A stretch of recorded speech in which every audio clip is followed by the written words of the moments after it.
नमस्कार, welcome to एडुकनेक्ट। आज के इस लेक्चर में हम वर्टिकल बैलेंस शीट के बारे में, इन्वेस्टमेंट और वर्किंग कैपिटल, उसके साथ ही साथ एक्यूमुलेटेड लॉसेस जो हमारा शेयर होल्डर फंड्स में रिजर्व एंड सरप्लस का पार्ट है, जो रिजर्व एंड सरप्लस से हम माइनस करते हैं, उसे हमें इस लेक्चर में देखना है। तो जैसे हम देखते हैं कि ये हमारा हो गया शेयर होल्डर्स फंड या प्रोप्राइटर्स फंड। इस शेयर होल्डर फंड में 3 कैटेगरीज हैं। पहली कैटेगरी है शेयर कैपिटल, दूसरी कैटेगरी है रिजर्व एंड सरप्लस और तीसरी कैटेगरी है money received against share warrants.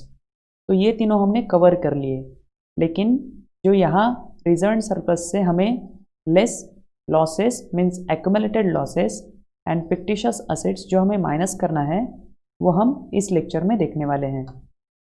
Reserve and surplus का मतलब हमने लास्ट लेक्चर में ऐसे देखा था कि रिजर्व एंड सरप्लस ये हमारे प्रॉफिट के बैलेंसेस होते हैं, या फिर जो बिजनेस के पास एक्स्ट्रा प्रॉफिट या फिर ऐसा प्रॉफिट जो बिजनेस ने एक किसी पर्पस के लिए साइड में रखा हुआ है, वो सारा हम रिजर्व एंड सरप्लस में लेते हैं। इसका मतलब रिजर्व एंड सरप्लस ये डायरेक्टली प्रॉफिट के बैलेंस है। वैसे देखा जाए तो प्रॉफिट पे ओनरशिप का राइट होता है, इसलिए reserve and surplus belongs to share holders and therefore it is included in share holders fund. Share holders ये हमारे ओनर हैं, और ओनर्स जब बिजनेस को प्रॉफिट होता है उस पर हक जताते हैं, और वैसे ही जब बिजनेस को कोई भी लॉस होगा तो वो लॉस भी शेयर होल्डर्स को ही बिलोंग करेगा। और ये जो आइटम्स हैं, जो एक्यूमुलेटेड लॉसेस के आइटम्स हैं या फिक्टिशियस असेट्स के आइटम हैं, ये दोनों शेयर होल्डर्स को ही बिलोंग करते हैं। तो इस लेक्चर में हम एक्यूमुलेटेड लॉसेस और फिक्टिशियस असेट्स को देखेंगे। सबसे पहले देखते हैं एक्यूमुलेटेड लॉसेस का मतलब क्या है। एग्जाम्पल के तौर पर समझो, एक कंपनी स्टार्ट हुई है और ये कंपनी अच्छा काम कर रही है। ये कंपनी पिछले कई सालों से प्रॉफिट में है, और ऐसे प्रॉफिट में रहते रहते कंपनी ने एक अच्छी स्टेबल पोजीशन अचीव कर ली है। उसके बाद मार्केट में कुछ ऐसे चेंजेस आते हैं कि ये कंपनी लॉस में चली जाती है।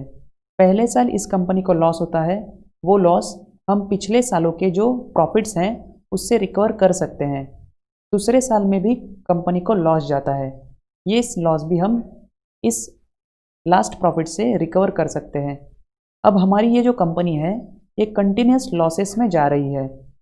अब ये लॉसेस कंटिन्यूसली इतने बढ़ते जाएंगे कि एक कैपेसिटी हमारी ये आएगी कि हमारे पास कोई प्रॉफिट का बैलेंस भी नहीं होगा, और हमारे पास ये जो लॉसेस हैं उन्हें रिटर्न ऑफ करने के लिए कोई भी अमाउंट बैलेंस नहीं होगी।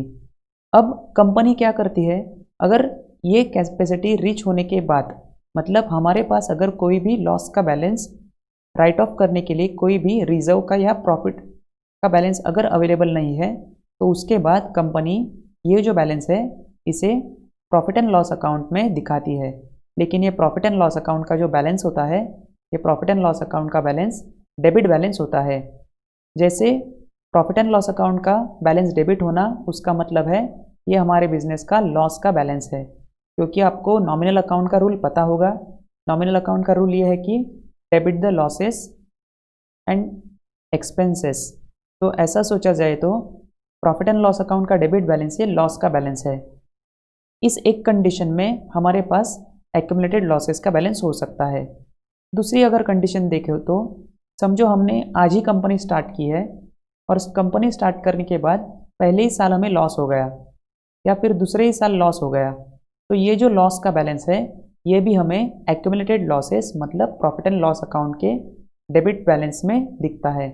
और प्रॉफिट एंड लॉस अकाउंट का बैलेंस डेबिट होना, इसका मतलब है ये हमारे लिए एक्यूमुलेटेड लॉसेस है। और जैसे प्रॉफिट पर राइट ओनर का होता है, in same way losses also belongs to owners and therefore accumulated losses is deducted from reserve and surplus. तो एक्यूमुलेटेड लॉसेस का मतलब क्या है, ये ऐसा प्रॉफिट एंड लॉस अकाउंट का बैलेंस होगा जो बैलेंस डेबिट बैलेंस होगा। और डेबिट बैलेंस का मतलब है ये हमारे लिए पिछले कई सालों का या पिछले साल का लॉस होगा। तो ये हो गया एक्यूमुलेटेड लॉसेस, और एक्यूमुलेटेड लॉसेस हमें रिजर्व एंड सरप्लस से हमें माइनस करना है, और अल्टीमेटली वो शेयर होल्डर्स की जो बिजनेस में इक्विटी या क्लेम होता है उसे भी रिड्यूस करता है। उसके बाद आता है fictitious asset. Fictitious assets are expenses and losses which for some reason are not written off during the accounting period of their incidence.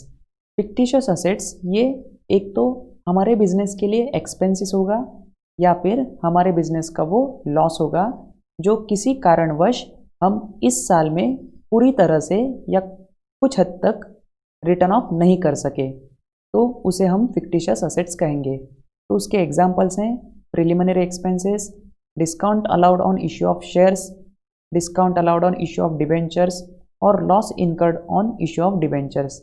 ऐसे बहुत सारे आइटम्स जैसे कंपनी फॉर्मेशन एक्सपेंसेस ये फिक्टिशियस असेट्स में इंक्लूड किए जाते हैं। फिक्टिशियस असेट्स अच्छी तरह से समझने के लिए अगर हम एक एग्जांपल लें तो प्रिलिमिनरी एक्सपेंसेस एक बढ़िया एग्जांपल है। प्रिलिमिनरी एक्सपेंसेस का मतलब है जब कंपनी इनकॉर्पोरेशन के स्टेज में होती है तब जो प्रमोटर्स होते हैं, प्रमोटर्स का मतलब है जो हमारी कंपनी स्टार्ट करते हैं वो हमारे लिए प्रमोटर्स हैं।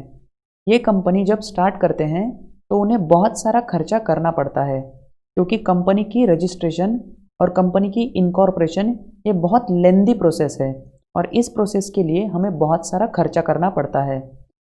एक फिक्स्ड अमाउंट का खर्चा करने के बाद समझो अगर हमारी कंपनी स्टार्ट करने के लिए 50,000 हमारे लिए खर्चा आया है और ये 50,000 खर्चा हम क्यों करते हैं? क्योंकि हमें कंपनी हमारी स्टार्ट करनी है।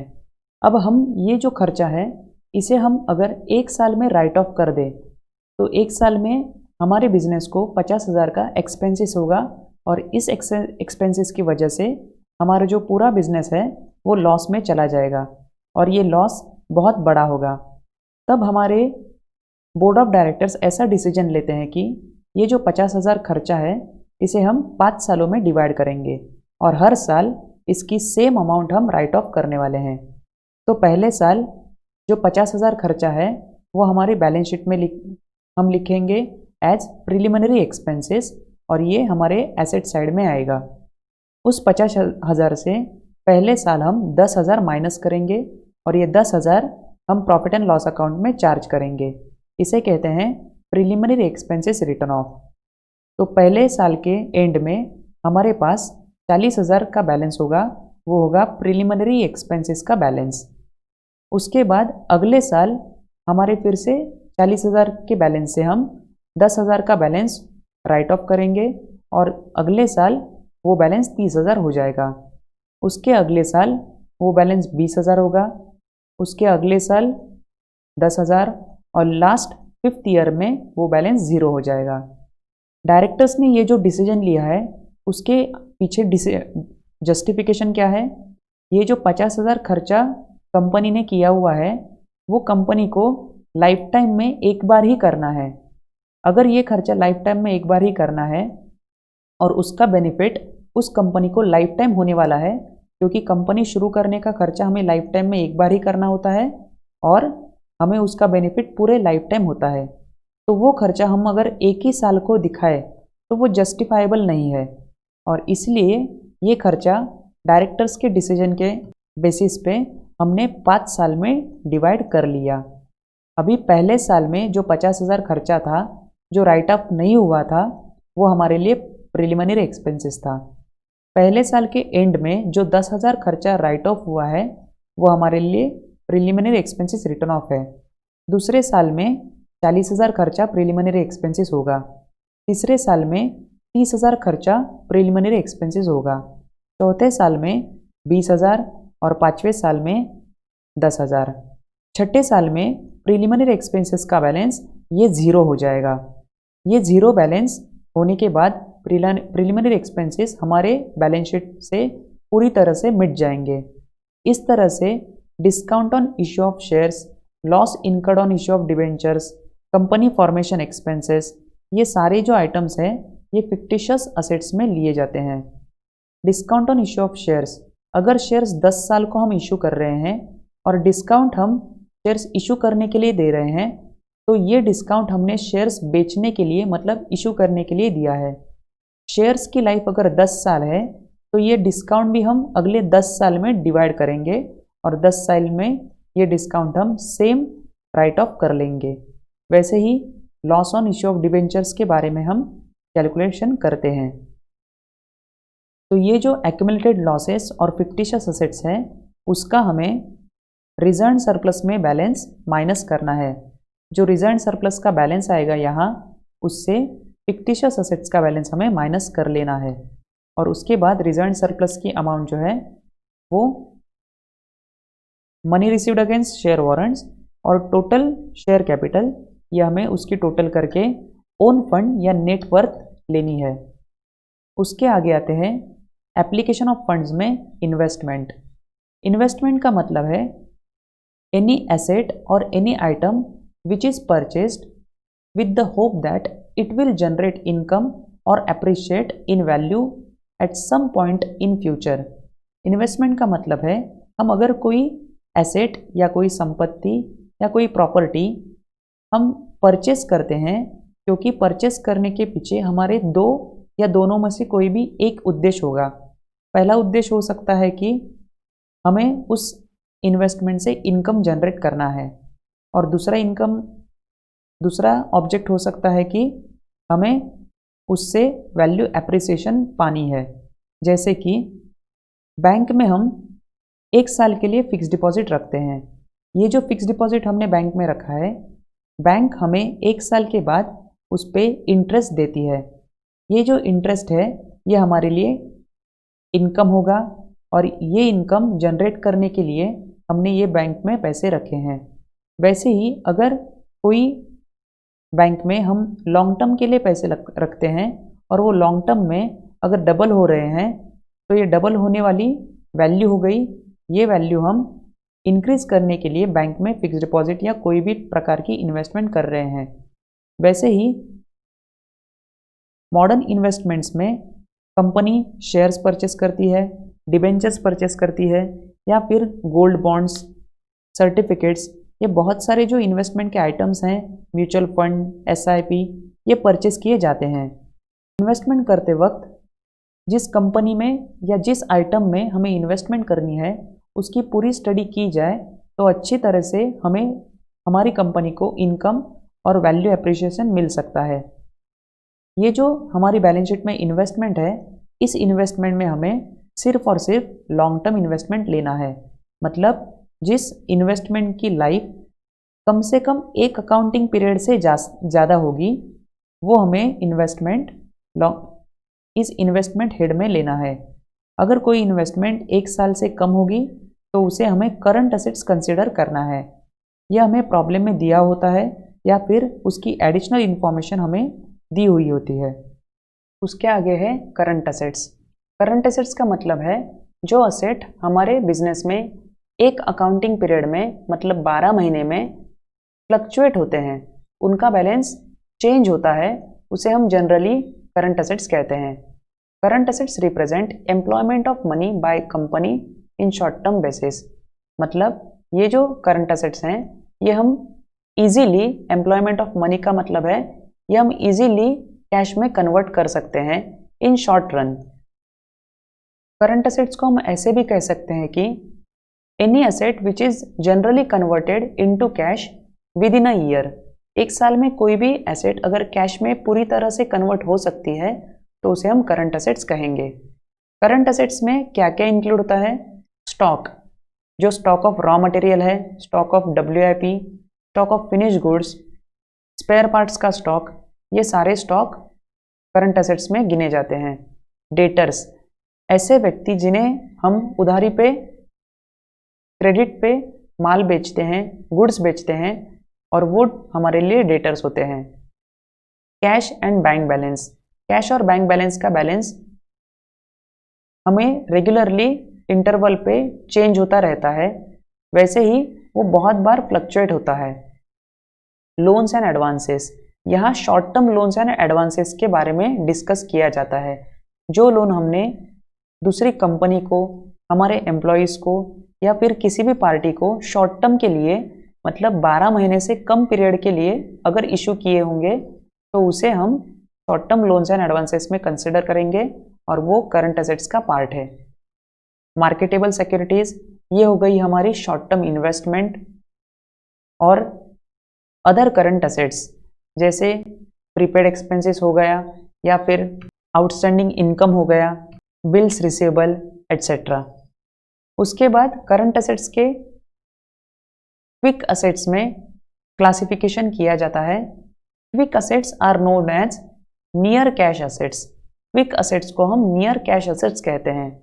क्विक एसेट्स की डेफिनेशन क्या है या फिर क्विक एसेट हम किसे कहेंगे? Quick assets can be converted into cash quickly without loss of value. Quick assets को हम इजीली कैश में कन्वर्ट कर सकते हैं without loss of value. Quick assets में सारे करंट एसेट्स आते हैं एक्सेप्ट इन्वेंटरी। इन्वेंटरी का मतलब है स्टॉक को एक्सेप्ट करके। अगर करंट एसेट से हम स्टॉक को अलग कर दें तो सारे जो करंट एसेट्स हैं वो क्विक एसेट हैं। इसीलिए ये फॉर्मूला तैयार हुआ है, quick asset is equal to current assets minus inventory. Inventory मतलब स्टॉक। अब यहाँ जो स्टार मार्क किया है, ये स्टार मार्क क्यों है? बहुत सारे एक्सपर्ट्स इन्वेंटरी के साथ जो प्रीपेड या प्री पेमेंट्स हैं, इन प्री पेमेंट्स को भी माइनस करते हैं और इसलिए करंट एसेट्स में इन्वेंटरी और प्री पेमेंट्स को माइनस करते हैं। लेकिन हम ऐसा कंसीडर करेंगे कि quick assets is equal to current assets minus inventories. हमने एक क्विक एसेट और नॉन क्विक एसेट ऐसा क्लासिफिकेशन क्यों किया है, तो इसका हम रीज़न देखते हैं जब हम नॉन लिक्विड एसेट देखेंगे। तो नॉन लिक्विड एसेट मतलब नॉन क्विक एसेट्स में ऐसे एसेट्स हैं जो इजीली कैश में कन्वर्ट नहीं कर किए जा सकते हैं फुल्ली, और इसमें इंक्लूड इन्वेंटरीज। इन्वेंटरी मतलब स्टॉक का इंक्लूजन होता है। तो हम देखते हैं क्विक एसेट्स और नॉन क्विक एसेट्स के पीछे जस्टिफिकेशन क्या है। समझो हमारे बिजनेस के डेटर्स हैं और डेटर्स की वैल्यू है 2 लाख रुपए और हमारे बिजनेस में सेम 2 लाख रुपए का ही स्टॉक है। अब डेटर्स और स्टॉक ये दोनों की कीमत जो है हमारे बैलेंस शीट में जो वैल्यू दिख रही है वो 2 लाख रुपए है।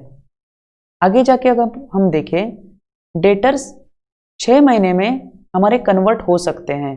मतलब ये जो डेटर्स थे ये हमारे 15 अलग अलग प्रकार के पार्टीज थे। मतलब कोई पार्टी एक बिजनेस थी, कोई पार्टी से रेगुलरली गुड्स परचेस करती थी।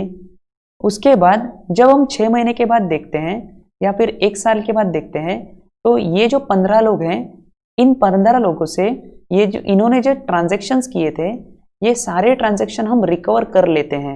मतलब 1 साल के बाद या फिर 6 महीने के बाद ये 2 लाख रुपए जो बैलेंस है जिनसे अवेलेबल है, जिनसे हमें ये बैलेंस क्लेम करना है, वो बैलेंस तो ज़ीरो हो गया। हाँ, यहाँ डेटर्स अलग तैयार हो सकते हैं, यहाँ डेटर्स हमारे 3 लाख हो सकते हैं, लेकिन ये जो 2 लाख रुपए थे ये 2 लाख तो ज़ीरो में मतलब पूरी तरह हम रिकवर कर सकते हैं या फिर किए जाते हैं।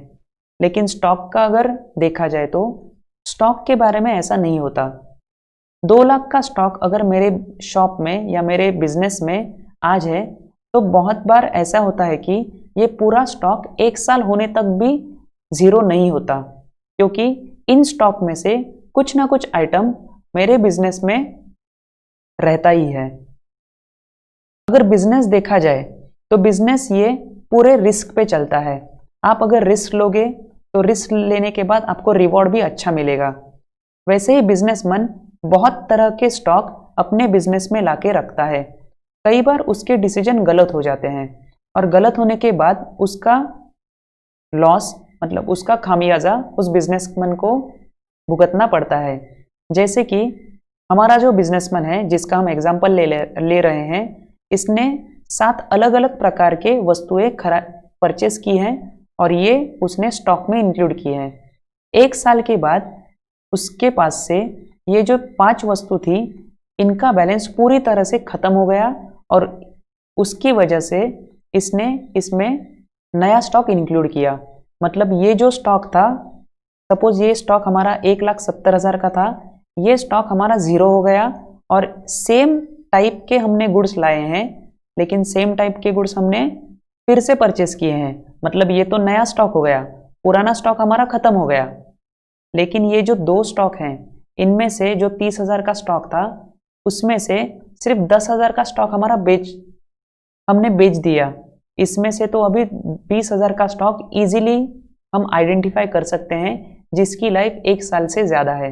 अगर आप बहुत सारे बिजनेस देखें तो बहुत सारे बिजनेस में ऐसी ही कंडीशन होती है, और जनरल एग्जाम्पल माने या जनरल कंसिडरेशन माने तो स्टॉक हमारा 1 साल में जनरली बेचा नहीं जा सकता, और इसीलिए स्टॉक को हम नॉन क्विक असेट कहते हैं, क्योंकि 1 साल में ये कैश में कन्वर्ट नहीं होगी।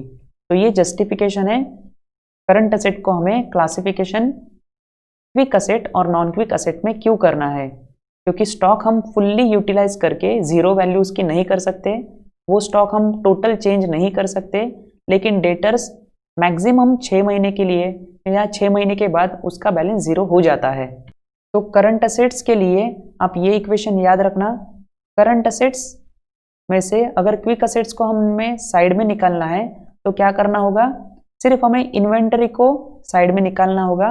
जो सारे करंट असेट्स होंगे ये सारे करंट असेट्स हमारे लिए क्विक असेट्स होंगे। तो ये जो हर एक क्विक असेट्स है जैसे स्टॉक, डेटर्स, कैश, बैंक, इन पे सब पे एक अलग वीडियो बेसिक ऑफ अकाउंटिंग ये जो लेक्चर सीरीज है उसमें इंक्लूड किया हुआ है, तो आप वो लेक्चर भी देखना। उसके बाद है करंट लायबिलिटीज। उसके बाद आता है current liabilities. Current liabilities are short term obligation of enterprises. Obligation का मतलब है रिस्पॉन्सिबिलिटी ऑफ पेमेंट, मतलब करंट लायबिलिटी के लिए या कोई भी लायबिलिटी के लिए हमें किसी आउटसाइडर को पेमेंट करना पड़ता है या किसी को भी पेमेंट की हमारी रिस्पॉन्सिबिलिटी होती है। तो ये शॉर्ट टर्म होगी। शॉर्ट टर्म का मतलब है ये 1 साल से कम होगी, क्योंकि इसका नाम में ही करंट लायबिलिटी करंट है, तो ये करंट मतलब इसकी लाइफ 1 साल से कम होगी। ये शॉर्ट टर्म ऑब्लिगेशन है, ये शॉर्ट टर्म लायबिलिटी है ऑफ एन एंटरप्राइज। हमारे बिजनेस की शॉर्ट टर्म लायबिलिटी है जो 1 साल के भीतर मैच्योर होती है, या फिर हमारा जो ऑपरेटिंग साइकिल है ये नॉर्मल ऑपरेटिंग साइकिल में भी मैच्योर हो सकती है। इसमें sundry creditors, bills payable, interest accrued but not due, wages, salaries payable और outstanding, unclaim dividend, bank overdraft, ऐसे आइटम्स आते हैं। सन्ड्री क्रेडिटर्स का मतलब है हम जिन सप्लायर्स से क्रेडिट पे माल परचेस करते हैं उन्हें हमें जल्द से जल्द पेमेंट देना होता है। कोई भी सप्लायर आपको ज़्यादा से ज़्यादा 6 महीने के लिए कोई भी गुड्स क्रेडिट बेसिस पे सप्लाई कर देगा, क्योंकि जब वो आपको क्रेडिट पे गुड्स सप्लाई करता है तब वो आपके बिजनेस में इन्वेस्टमेंट करता है, आपके बिजनेस में उसका पैसा इन्वेस्ट होता है, और इसलिए उसके पास तो उतना पैसा नहीं होगा, वो जल्द से जल्द आपसे पैसा रिकवर करना चाहता है, और इसलिए वो आपको ज़्यादा से ज़्यादा 6 महीने की मोहलत दे सकता है जिसमें आपको उसका टोटल रिपेमेंट करना है। उसके बाद बिल्स पेएबल, जो क्रेडिटर्स होते हैं उन्हें हम बिल्स पेएबल में कन्वर्ट करते हैं, और बहुत सारे क्रेडिटर्स बिल्स पेएबल में कन्वर्ट होने के बाद बिल्स पेएबल की लाइफ भी 6 महीने तक हो सकती है। कोई बिल्स पेएबल 1 साल का भी हो सकता है, वो बिजनेस पे डिपेंड करता है, लेकिन अगर हम जनरली या हायर एंड पे बात करें तो ज़्यादा से ज़्यादा बिल्स पेएबल ये 1 साल से कम लाइफ के होते हैं।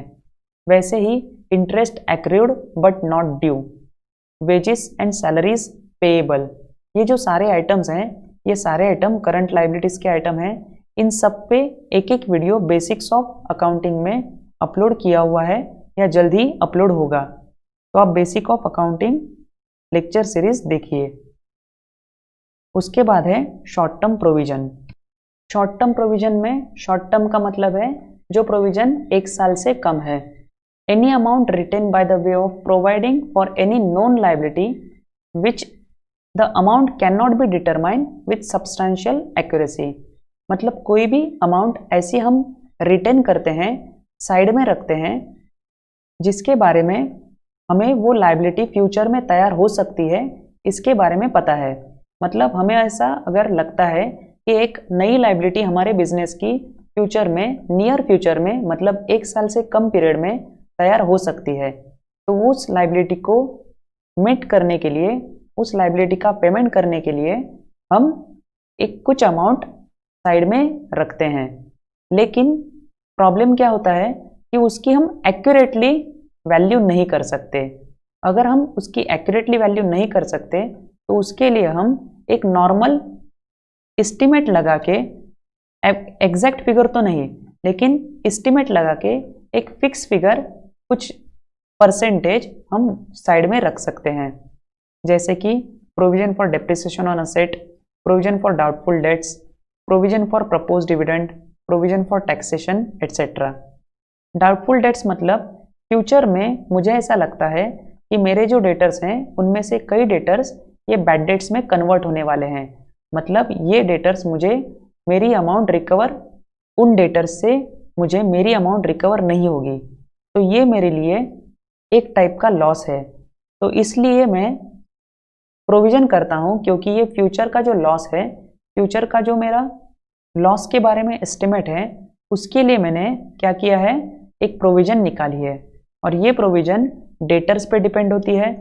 डेटर्स की लाइफ हमारी ज़्यादा से ज़्यादा 6 महीने हो सकती है। इसका मतलब हमने प्रोविज़न फॉर डाउटफुल डेट्स ये 6 महीने के लिए काउंट किया है, और इसलिए प्रोविज़न फॉर डाउटफुल डेट्स हम शॉर्ट टर्म प्रोविज़न में लेते हैं। और देखा जाए तो प्रोविज़न फॉर टैक्सेशन, हमारे बिजनेस में 31 मार्च को हम हमारे बिजनेस के जो अकाउंट्स हैं उन्हें क्लोज करते हैं। क्लोज करते वक्त हमें टैक्सेशन के लिए एक अमाउंट निकालनी होती है, क्योंकि हमें पता है कि हमारे बिजनेस को अगर प्रॉफिट हुआ है तो सबसे पहले हमें गवर्नमेंट को टैक्स भरना ही होगा। हम अगर गवर्नमेंट को टैक्स नहीं भरेंगे तो गवर्नमेंट हमारे बिजनेस पे पेनल्टी या फाइन लगाएगा। ऐसा ना हो, इसलिए हमारा बिजनेस जब हमारी अकाउंटिंग फाइनलाइज करता है तब ये प्रोविज़न फॉर टैक्सेशन करता है। अभी इसके बारे में अगर सोचे तो फ्यूचर में हमें टैक्स भरना ही है, लेकिन कितना भरना है वो फिक्स नहीं है, क्योंकि बहुत सारे आइटम ऐसे होते हैं जो ऑडिट के बाद फाइनलाइज होते हैं। जब हमारे बिजनेस का टैक्स ऑडिट होगा, टैक्स ऑडिट होने के बाद हम फिक्स बता सकते हैं कि हमें 30 लाख रुपए का टैक्स भरना है, लेकिन तब तक के लिए एक कुछ अमाउंट हम हमारे बिजनेस से, समझो हमने बिजनेस से 25 लाख की अमाउंट जो थी उसे प्रोविज़न फॉर टैक्सेशन कर दिया।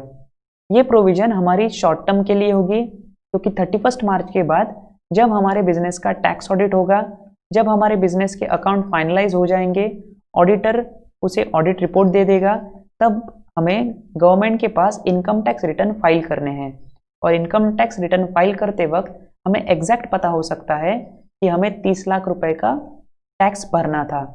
हमने जो 25 लाख रुपीस की प्रोविज़न की है, अब ये हमें डायरेक्ट इसे यूज़ कर सकते हैं, और 5 लाख रुपए हम एक्स्ट्रा पेमेंट भी कर सकते हैं। कभी कभी इसके अपोजिट भी हो सकता है, हमने 25 लाख रुपए की प्रोविज़न की थी लेकिन गवर्नमेंट को सिर्फ 22 लाख रुपए पेमेंट करने हैं, तो ये 22 लाख रुपए हम पेमेंट कर देंगे, और सरप्लस प्रोविज़न हम तो प्रॉफिट एंड लॉस अकाउंट में ऐड बैक कर सकते हैं, या फिर वैसे ही हम अगले साल तक कंटिन्यू कर सकते हैं। तो ये शॉर्ट टर्म प्रोविज़न होती है।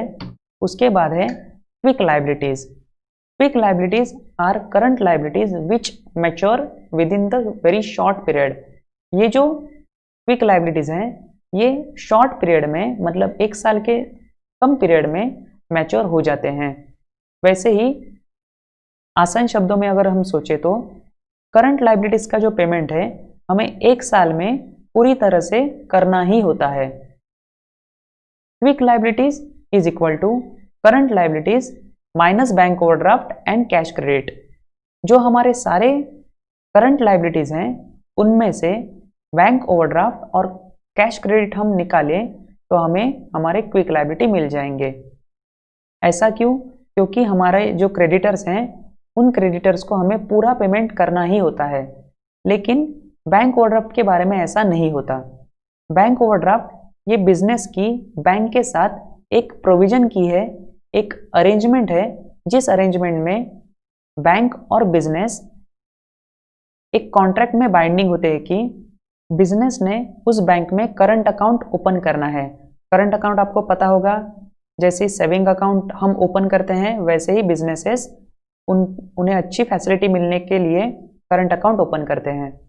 करंट अकाउंट जो ओपन करते हैं उन्हें बैंक ओवरड्राफ्ट की फैसिलिटी मिलती है। बैंक ओवरड्राफ्ट में बैंक ने हमारे साथ ऐसी अरेंजमेंट की है कि अगर हमारे करंट अकाउंट में कभी कम बैलेंस हो जाए और हमें ज़्यादा बैलेंस की ज़रूरत हो, मतलब अगर हमारे करंट अकाउंट में 1 लाख रुपए का बैलेंस है और अगर हमें 1,50,000 रुपए की ज़रूरत हो, तो बैंक हमारे उस एग्रीमेंट पे, हमारे उस अरेंजमेंट पे अगर 1,50,000 हमें दे सकती है तो ये हमें 1,50,000 देती है। तो यहाँ ओवरड्राफ्ट कितने का हुआ? यहाँ ओवरड्राफ्ट सिर्फ 50,000 रुपए का हुआ। ये 50,000 हमें शॉर्ट टर्म में पेड करने हैं, मतलब 1 साल से कम पीरियड में हमें पे करने हैं। अगर ये 1 साल से कम पीरियड में हमें पे करने हैं तो ये तो करंट लायबिलिटी हो गई, लेकिन ये क्विक लायबिलिटी क्यों नहीं है? क्योंकि बैंक के साथ हमारी अरेंजमेंट ऐसी होती है कि ये हमें पैसे 1 साल में ही पे करने हैं, इसके लिए हम बाइंडिंग नहीं है। बैंक ये कंपलसरी नहीं करता कि ये पैसे हमें 1 साल में ही पे करने हैं। अगर हम ये पैसे पे करने के लिए 1.5 साल लगाए या फिर ज़्यादा समय लगाए, 1 साल से भी ज़्यादा लगाए, तो बैंक हमारे साथ जो लीगल एग्रीमेंट है उसके हिसाब से बैंक कुछ नहीं कर सकता, बैंक उसके खिलाफ एक्शन नहीं ले सकता। सिर्फ ये जो एक्स्ट्रा हमने 50,000 निकाले हुए हैं उस पे हमें बैंक को इंटरेस्ट पे करते रहना चाहिए। इसके बाद ये सारे इक्वेशंस हैं, ये इक्वेशंस ऑब्जेक्टिव के लिए पूछे जा सकते हैं, जैसे कि sources of funds is equal to applications of fund. ये दोनों बैलेंस शीट की साइड हैं। सोर्सेस ऑफ फंड जितना होगा उतना ही एप्लीकेशन ऑफ फंड होगा। Sources of fund include share holder fund and loan fund. Sources of fund में 2 आइटम आते हैं, एक आता है शेयर होल्डर फंड और दूसरा आता है loan fund. Share holder fund या नेट वर्थ में share capital plus reserve and surplus plus money received against share warrant, ये 3 आइटम आते हैं। लोन फंड में सिक्योर्ड लोन और अनसिक्योर्ड लोन ऐसे लोन आते हैं। एप्लीकेशन ऑफ फंड में fixed asset plus investment plus working capital. Working capital के लिए आप नेट करंट असेट्स भी यूज कर सकते हैं। Share capital plus reserve and surplus plus money received against share warrant plus secured loan plus unsecured loan, ये क्या हुआ? ये टोटल हमारी सोर्सेस ऑफ फंड हुई, is equal to fixed assets plus investment plus working capital. ये क्या हुआ? ये हमारी एप्लीकेशन ऑफ फंड हो गई। Fixed assets is equal to tangible fixed asset plus intangible fixed asset.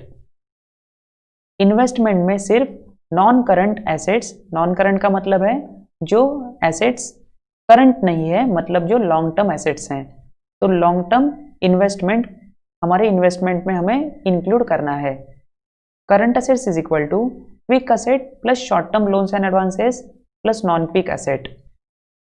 Current liability is equal to quick liabilities plus short term provisions plus non quick liabilities. तो ये सारे हमारे बिजनेस में हमें equation याद रखने हैं। अगर आप सोशल मीडिया यूज़ करते हैं तो सोशल मीडिया पे हैशटैग पे ये लिखिए।